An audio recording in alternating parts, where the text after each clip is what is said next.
Então, olha só. Eu vou gravar, hein? Olha o que o papai preparou para vocês hoje.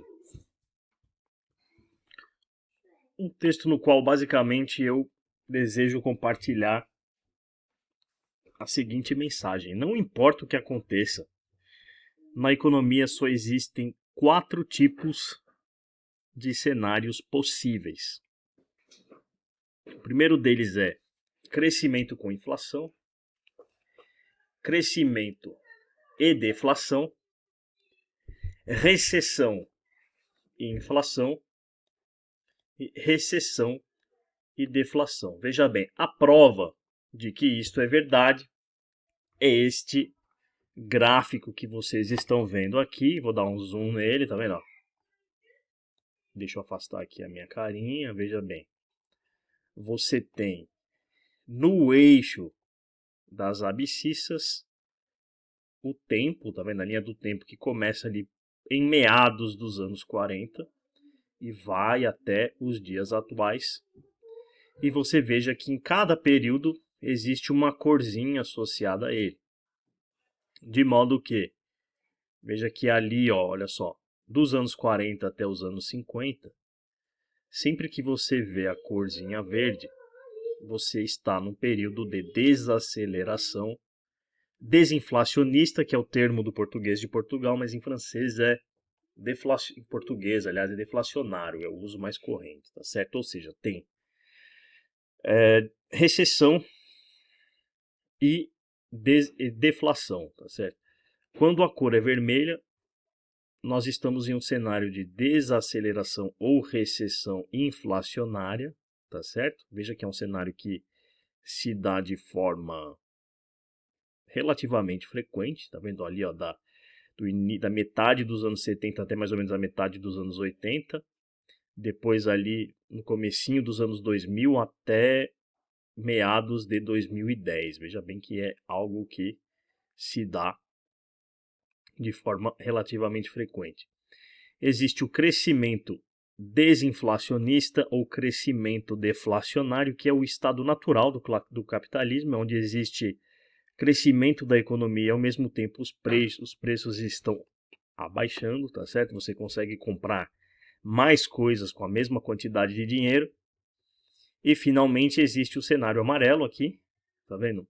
No qual nós estamos em um período de crescimento inflacionário, quer dizer que a economia está bombando, mas ao mesmo tempo as coisas estão ficando mais caras. Veja que é o cenário no qual estamos instalados hoje, de certa forma. Existe crescimento, mas quando você vai para o supermercado, você tem a sensação de que você compra cada vez menos coisas com a mesma quantidade de dinheiro, tá certo? Essa ilustração representa o ciclo dos Estados Unidos. E olha só, independente do que tenha acontecido, veja bem, de meados dos anos 40 até os anos 2020 foi basicamente o período de vida do meu avô. Meu avô paterno, que nasceu ali logo no finalzinho da Segunda Guerra Mundial, faleceu há pouco tempo. E veja que em toda a sua vida ele experienciou, olha só, viveu todos os tipos de cenário. De modo que você pode ter certeza que de hoje até o dia que você vai bater as botas, você só vai conhecer esses cenários. E aí a questão de fundo é a seguinte, mas e daí? Tá certo?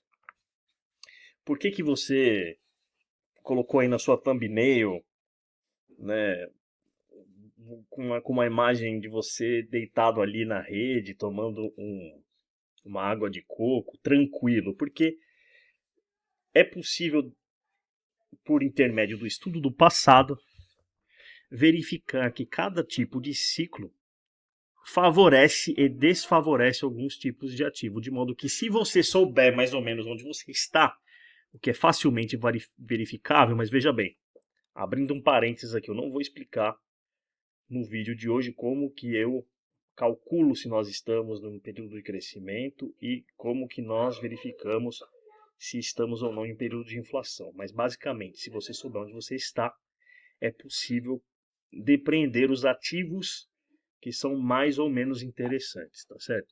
Então vamos continuar o nosso estudo fazendo análise do ouro. Então olha só, qual foi basicamente o desempenho do ouro? Se a gente pegar ali os períodos acima, basicamente, no eixo das ordenadas, você tem o desempenho do ativo, no caso o ouro por ano, tá certo? E aqui uma visão do desempenho do ativo em função do ciclo, tá? Então, qual teria sido o seu desempenho anual nos cenários de crescimento deflacionário? Qual teria sido o seu desempenho em um cenário de recessão inflacionária? Qual teria sido o seu desempenho em um cenário de crescimento inflacionário? Ou, tenho visita aqui, qual teria sido o seu desempenho em um cenário de recessão deflacionária? Veja que o ouro ele funciona bem praticamente em todos os cenários, menos no cenário de crescimento deflacionário. Por quê? Tá certo? Este é o fato, tá certo? Agora, as razões que explicam o fato nem sempre são corretas, mas olha só, via de regra, é porque nas fases de crescimento deflacionário, em geral, as ações funcionam muito bem, então elas tendem a atrair um maior volume de capital disponível para investimento, é claro. E também existe o fato de que em épocas de deflação, ao contrário do que nós estamos vivendo atualmente, você com a mesma quantidade de dinheiro consegue comprar cada vez mais coisas. Então no final do mês, se você poupa um pouquinho, com essa quantidade de dinheiro você vai conseguir comprar mais coisas do que você conseguiria antes, né? Isso parece até estranho, mas via de regra, esse é o cenário natural da economia capitalista, porque o capitalismo é um sistema de lucros e é um sistema no qual a dinâmica mais elementar é aquela na qual empresas inovadoras, tá certo, conseguem produzir mais com um custo menor, de modo a foder com seus concorrentes. Me desculpa, YouTube, pelo palavrão. Eu tenho que parar de falar palavrão, porque senão o YouTube não deixa os meus vídeos crescerem organicamente, tá certo? Me perdoe aí, YouTube. Sou brother de vocês, tá bom? Então, olha só, analisamos o ouro. Em seguida, a gente analisa as ações. Veja que as ações funcionam bem praticamente em todos os cenários. Agora, aquele no qual ela performa, né, ela tem o melhor desempenho. Né? Olha, você que não gosta da palavra performance, dos anglicismos, vai tomar no seu cu, tá certo? Né, tem gente aí, alguns puristas da língua portuguesa, que tem horror, tá certo? Alguns anglicismos como performar, que nada mais é do que uma adaptação tupiniquim à palavra performance. Mas, meu amigo, veja bem, os Estados Unidos da América e o mundo anglo-saxão é o mundo dos negócios. Se o Brasil não é o mundo dos negócios, tá certo? Infelizmente, vai ficar difícil usar termos em português, tá? Porque não é a praia do brasileiro e do mundo ibérico, paradoxalmente, hoje em dia, né? Porque antes era o mundo ibérico, que era o mundo do comércio. Hoje em dia é o mundo do funcionalismo público, tá? Mas não é o tema do vídeo. Veja que ações funcionam muito bem em períodos de crescimento deflacionário, onde a economia está bombando e onde os preços estão abaixando, tá certo?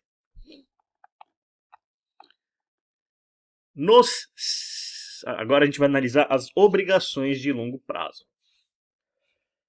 As obrigações de longo prazo, veja muito bem que ela funciona essencialmente em cenários deflacionários e não funciona em cenários inflacionários. Por quê? Isso aqui é meio sutil, não é tão evidente. O conceito de obrigação, ele é relativamente complexo.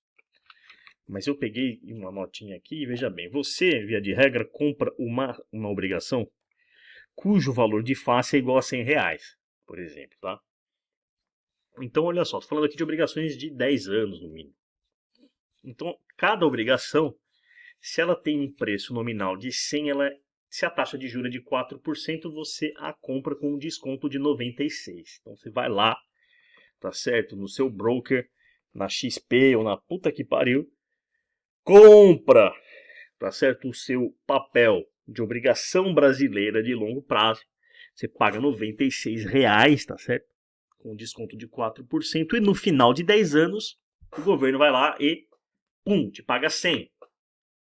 Então você comprou por 96 e, quando a obrigação chegou no seu termo, o governo vai lá e te dá R$ 100. De modo que, no final das contas, você teve um lucro de R$ 4, tá certo? Esses R$ 4 correspondem a 4% de 100. Ora, mas vocês sabem muito bem que a taxa de juro é uma variável que está sempre mudando, tá certo? E que o governo, todos os trimestres, ou praticamente em todos os meses, emite novas obrigações. Então veja bem, se você comprou uma obrigação por 96 e que, por alguma razão, por exemplo, inflação, o ministro lá, o presidente do Banco Central decidiu aumentar a taxa de juros para 5%, quer dizer que os novos papéis, eles podem ser comprados, eles vão ter aí 5%. Então o que vai acontecer? O valor da sua obrigação, que era de 96, ele passa a ser igual a 95. Porque 95 é o valor das novas obrigações que foram emitidas pelo Estado. Se você tentar vender a sua obrigação, que no final de 10 anos vai valer a mesma coisa que a dele, você não vai conseguir. Portanto, se você tentar vender a sua obrigação antes do prazo, tá certo? O preço dela vai cair de 96 para 95, porque é o único valor por meio do qual você vai conseguir vender para o mercado. Tá claro isso aí? Isso aqui não é um conceito simples, tá, de ser compreendido. Mas, em geral, você pode reter a seguinte regra. Quando a taxa de juro aumenta, o valor da sua obrigação diminui, ao passo que quando a taxa de juro diminui, o valor da sua obrigação aumenta. Portanto, em períodos inflacionários, nos quais a taxa de juro tende a aumentar, o valor da sua obrigação tende a diminuir.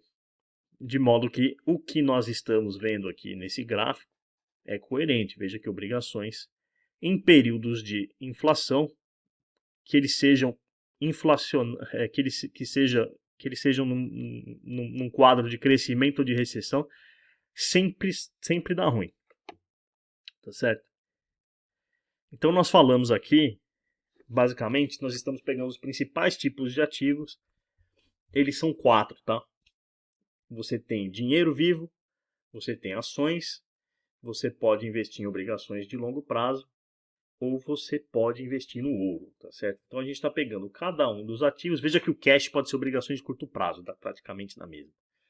Tá? Mas são os 4 principais tipos de ativos disponíveis no mercado, e nós estamos analisando o desempenho de cada um deles à luz, tá certo, do ciclo econômico no qual estamos instalados. Então nós falamos do ouro, que basicamente sempre ganha, menos em períodos de crescimento deflacionário.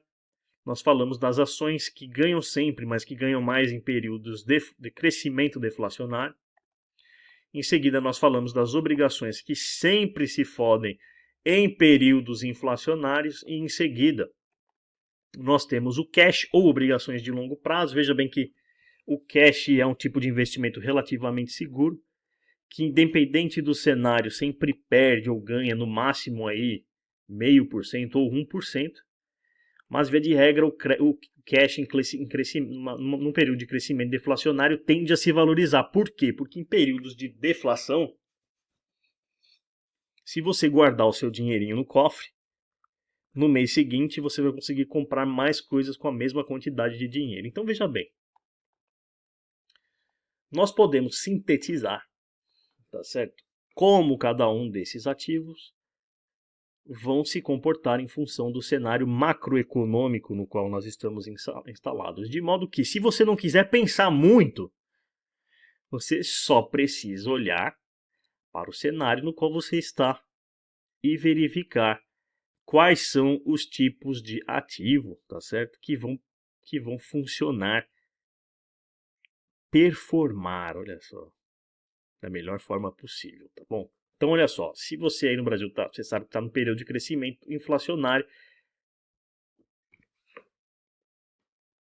Não é para ter obrigação, não é para ter cash. A menos que, olha só, depois eu vou dar mais nuances sobre isso. A menos que, porra, a obrigação seja como ela tá hoje, tipo, ó, pagando 10%.